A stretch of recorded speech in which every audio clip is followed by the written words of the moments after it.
கண்ணாடி உடைஞ்சிருக்குது.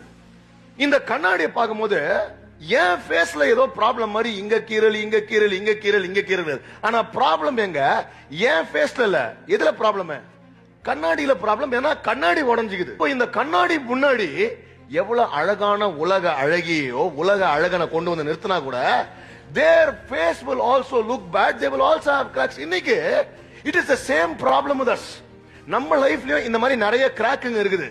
இந்த கிராக்குங்க நம்மளை பார்த்து தப்பான ஒப்பீனியன் கொடுப்பதனால நம்ம தப்பான ஆட்களோ நாம் செய்வது தப்பாகவோ ஆக போவது கிடையாது. I have a cracked glass and once I remove the crack I know boss I am good. இன்னைக்கு ஒண்ணு நல்லா ஞாபகம் வச்சுங்க, மக்களோட ஒப்பீனியன்ஸ் நம்மளால மாத்தவே முடியாதுங்க. வசனம் ஒரு சயின்ஸ் சொல்லுது, ஒரு நாளுக்கு ஒரு மனுஷன் வந்து 70,000 தாட்ஸ் இருக்குதான். யோசிச்சு பாருங்க. Imagine you have to go and change 70,000 thoughts in somebody's mind. நம்ம மைண்ட்ல இருக்கிற பாதி தாட்டே நம்மளால மாத்த முடியாது. நம்ம என்ன சொல்லணும்? Let them judge, let them comment, let them talk back. அவன் என்ன வேணா பண்ணட்டும், அவன் ஒப்பீனியன் என்ன பாதர் பண்ண போறதில்ல, அவன் நினைப்பது குறித்து நான் கவலைப்படல. என்னை பத்தி அவர் மேல என்ன நினைச்சுக்கிறாரோ அது மட்டும் தான் எனக்கு கவலை. அவர் என்னை பத்தி ரொம்ப நல்லா நினைச்சுக்கிறாரு, அது ஒண்ணு எனக்கு போதும். போறோம் வடுமெல்லாம் இந்த மாதிரி உடஞ்ச கண்ணாடி மாதிரி நம்மளை பார்த்து பல கமெண்ட் அடிப்போம். புரியுதா? நம்ம அந்த மாதிரி கமெண்ட் அடிக்கிறத பார்த்து நான் சொல்லணும் அது ஒரு கிராக்.